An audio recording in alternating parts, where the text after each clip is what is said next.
was actually one of the first videos I ever did on my YouTube channel back in 2014. I'll put a link to it up here. But every Ferrari is just so good. Let me put this window up.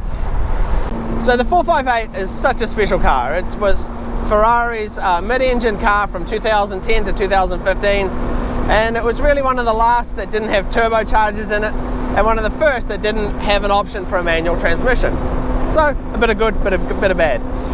And of course, managing to get almost 600 horsepower out of a naturally aspirated 4.5 litre V8. How do they do that? Well, a lot of it comes down to the incredible compression ratio, 14:1 I believe it is in this car. How do they do that without getting pre-combustion? Well, of course, direct injection. They're only injecting that fuel at the moment of combustion.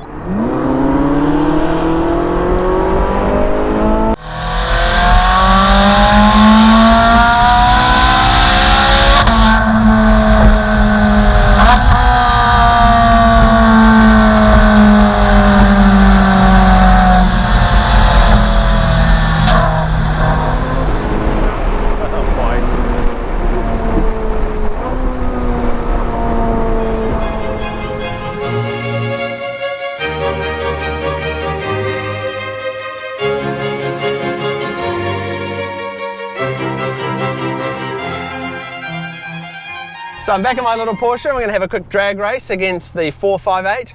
Not that I'm terribly confident of a win here. He does have 200. Yeah, after the truck. He does have over 200 horsepower on me, and it's a Ferrari with a dual clutch gearbox. I think I'm going down.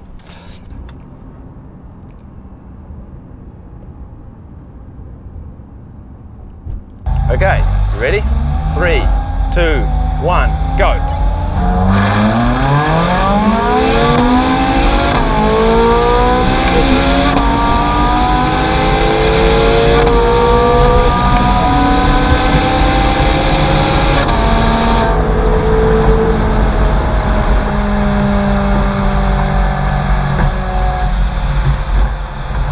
God damn, that thing's fast, but I think the problem he had off the line is traction. The one advantage this car's got is four-wheel drive. What happened? Traction control killed power from third to fifth gear. Yeah, I figured that'd be the case. You just have power all over me. The only thing I've got in advantage is four-wheel drive. Okay, 3, 2, 1, go. I'm in fourth gear. Fail. Oh, those F cars, they're super fast. And they sound so good.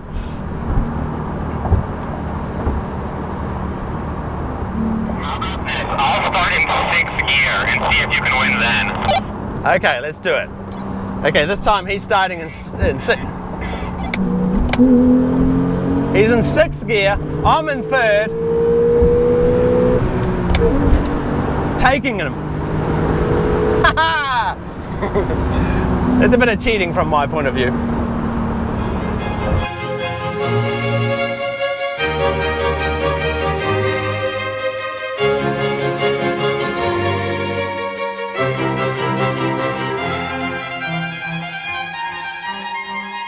Yes, so you may notice some continuity errors in this video. Yes, I actually filmed this video over 2 days because the first day where the car ran out of gas, had a problem with the Porsche, had one of the cameras almost fall off the car. It was a whole thing, so I decided we'll call it off and refilm the second day. That's why I got a different shirt on, the weather's different, etc, etc. But simply put, this is an intimidating car to drive, at first at least. I think most people need several hours to get used to just cruising around in this car because Ferrari does things so differently. Firstly, it's such a wide car.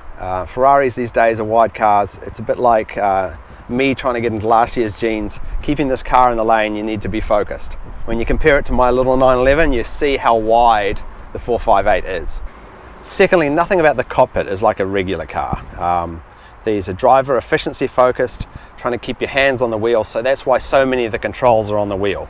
If you have a closer look at the wheel, you've got the engine start button, you've got the suspension change, you've got the high beams, you've got your indicators, you've got your horn, you've got your wipers, and of course you've got your driving modes. On top of this, Ferrari is constantly evolving this driver-focused cabin. So there's not even any consistency within Ferrari models. As you move through the model range, everything's laid out slightly differently as well. So once you get used to one model, you move to the next and it's a little bit different again.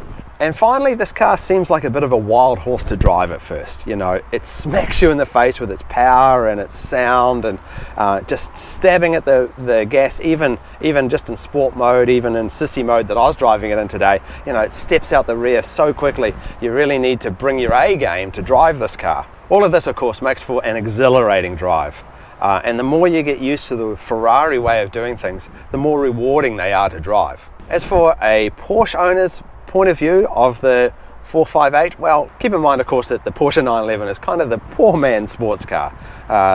A Ferrari like this is really competing with the likes of McLaren and maybe lesser so the Lamborghinis, because you don't see Lamborghinis really on racetracks, but you will see the McLarens and the Ferraris. So the Porsche is really not competing in the same bracket, but you know, you get into a Porsche, the controls are much like any every other day car, so you feel at home straight away.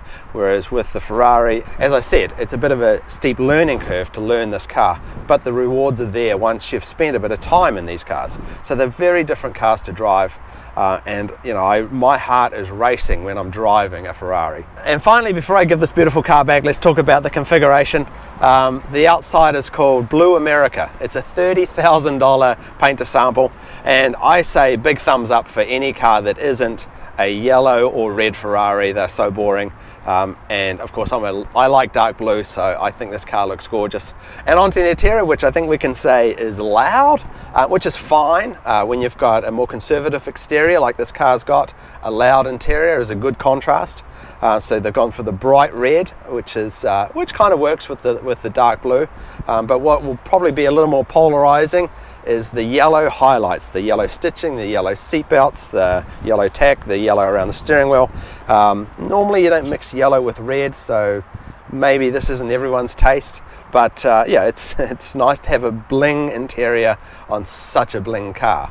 You find most 458s have got a bit of customization, and this car clearly has a lot. And of course this is the Spider version, so it's got the retractable top and you can hear all the noise of the engine when you're going along. Certainly if you're going to have a Ferrari, it's nice to have the Spider model with the top down. Just adds to the whole experience, all that noise pouring into the cabin. Ferraris, they're just so annoyingly good. Anyway, thanks as always everyone for watching. I hope you enjoyed tagging along for the 458 drive today. I certainly love it every time I get into one of these cars. Anyway, I'll see you guys all in the next video. Thanks for watching. Bye then.